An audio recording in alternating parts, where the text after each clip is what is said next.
Hi friends, मैं हूं मानव। Welcome two movie. शुरू ही करते हैं आपस से पॉजिटिव सा नमस्कार। और आज जिस मूवी के बारे में मैं बात करने वाला हूं, दो और दो प्यार, आई थिंक बहुत ही मैच्योर मूवी है ये। इस तरीके की मूवी को डिलीवर करने के लिए बहुत ज़्यादा गट्सी डायरेक्टर साहब चाहिए होते हैं और बहुत ही ज़्यादा सुलझे हुए आर्टिस्ट चाहिए होते हैं, जिनको डायलॉग्स कम और बॉडी लैंग्वेज से अपना इमोशन और अपनी लोनलीनेस, अपना बिहेवियर, अपनी जो इच्छाएं हैं वो जाहिर करने के लिए उस तरीके का टैलेंट उनके अंदर हो। तो आप बहुत ही बढ़िया यहाँ पर स्टोरी लाइन भी देखते हैं, एक्टर्स भी देखते हैं। विद्या बालन से बढ़िया कौन हो सकता है? Prateek Gandhi, absolutely brilliant. Even supporting cast is like Ileana D'Cruz ले लीजिए, चाहे फिर वो रामामूर्ति साहब ले लीजिए, एब्सोल्युटली ब्रिलियंट। और मैं यहाँ पर सबसे पहले तो ये बोलूंगा कि आपको शायद स्टोरी एक मिनट के लिए ऐसी लगे कि आपने ओटीटी प्लेटफॉर्म्स के ऊपर देखी हुई है या फिर कोई ऐसी अंग्रेजी मूवी देखी हुई है जहां पर ये टॉपिक छिड़ेंगे, हम बात करेंगे कि क्या टॉपिक है। But you will not find this kind of a cast. There is a different level of charm in these kind of people. जो यहाँ पर विद्या बालन का कैरेक्टर है, काव्या का, या फिर अन्नी का कैरेक्टर प्रतीक गांधी का, ये अपनी अपनी जिंदगी के अंदर एक जमाने में बहुत खुश थे, अब आपस में खुश नहीं है। और इनकी कॉन्वर्सेशंस बहुत रूटीन जॉब हो गई है, कपड़े वहां रख दो, बर्तन देखे कि नहीं देखे, फिर ओके टाटा बाय बाय। और कहते हैं ना कि अगर आप अपने जो रिलेशनशिप के अंदर कॉन्वर्सेशंस अगर बंद कर देते हो, if you do not create those moments, तो एक हिच आनी शुरू हो जाती है और उससे एक वॉल क्रिएट हो जाती है। फिर आप अपनी किसी भी तरीके की इच्छा हो, चाहे मस्ती करने की हो, चाहे कोई मूवी देखने की हो, वो जाहिर करना ही बंद कर देते हो। और उसके बाद लड़ाई होती है और एक टाइम के बाद लड़ाई होनी भी बंद हो जाती है। और अगर आपके रिलेशनशिप के अंदर लड़ाई होनी बंद हो जाए तो इसका मतलब है कि relationship is not going smooth. तो ऐसा ही कुछ यहाँ पर आपको देखने को मिलता है। मैं कोई रिलेशनशिप काउंसलिंग नहीं दूंगा यहाँ पर, आप मूवी के अंदर देखो, आप बहुत ज्यादा इनके साथ रिलेट करोगे। मेरे लिए बहुत बड़ा हाईलाइट था इसका डायरेक्शन।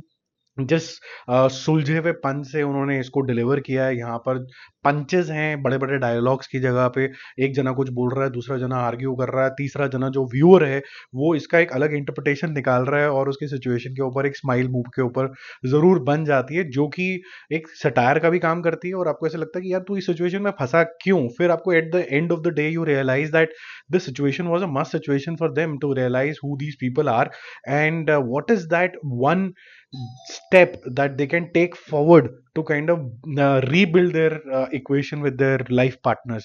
तो ऐसा कुछ आपको यहाँ पर दिखता है। तो विद्या बालन, प्रतीक गांधी क्या एक दूसरे के साथ दोबारा से आ पाएंगे कि भी नहीं आ पाएंगे, क्या उनकी मैरिज को सेकेंड चांस मिलेगा कि नहीं मिलेगा, ये सब चीजें आपको यहाँ पर देखने को मिलेंगी। और सेकेंडली आपको ये भी देखने को मिलेगा कि जो सब प्लॉट्स चल रहे हैं इनके love interest outside the marriage, उनका क्या होगा।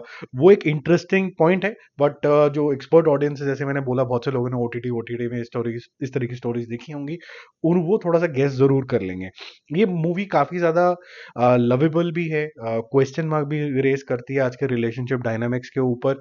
और यूजुअली मैंने ये देखा है कि आपके कई बार जो रिलेशनशिप होते हैं वो ज्यादा डोल्ड्रम्स में इसलिए चले जाते हैं क्योंकि जो आज के जो कपल्स हैं वो अकेले हैं, न्यूक्लियर फैमिली के अंदर है, तो उनके पास और ज्यादा बातें, कॉमन पॉइंट, चीजें करने के लिए भी कम होता है। पहले जमाने में बहुत बड़ी लंबी चौड़ी फैमिली होती थी, वहां पर किसी ना किसी वजह से you had to indulge with each other. तो अब now the only way that you can indulge with your partner is to talk more and create those moments, live the moments that you used to enjoy earlier before the marriage. तो ये बहुत ही sweet सी मेरे को movie लगी, बहुत relatable लगी। और मैं क्या बोलूँ, it's more of a reaction than a review right now, but it's very well made. My movie show score for this one will be 4 out of 5। लेकिन जाते जाते मैं बोलूँ कि नंबर क्यों, एक नंबर क्यों काटा जब मैं इतनी तारीफ वारीफ भी कर रहा हूँ। देखो, इसकी जो स्टोरी टेलिंग है, जिस तरीके का इसमें अंदर कैरेक्टर ग्राफ भी जो दिखाया गया है, वो बड़ा कन्वीनियंट है। यूजुअली जब आप इस तरीके के डिसीजन मेकिंग के अंदर होते हो कि आप एक रिलेशनशिप में हो, फिर उसके बाद किसी और रिलेशनशिप में हो, उसके बाद जो आप चॉइसेस लेते हो उसके रेperकशन बहुत स्ट्रांग भी हो सकते हैं। और उसमें काफ़ी सारी जिंदगियां इतनी इजी नहीं होती, थोड़ी सी कॉम्प्लिकेट भी हो जाती हैं।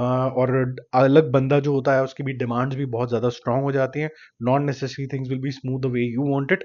तो वो थोड़ी रियलिटी से थोड़ा सा दूर है। हैप्पी एंडिंग के जोन के अंदर ज़्यादा रखने की कोशिश करी गई है इसको। और जो इसका थोड़ा सा मैं बोलूँगा कि बहुत अच्छी रियलिटी होते होते हल्का सा फिल्मीपन इसके अंदर है। बाकी हम जल्दी मिलेंगे और रिव्यूज और अपडेट का। Stay connected, it's a must watch, जरूर देखिए, काफ़ी बेहतरीन एक्टिंग है इसके अंदर।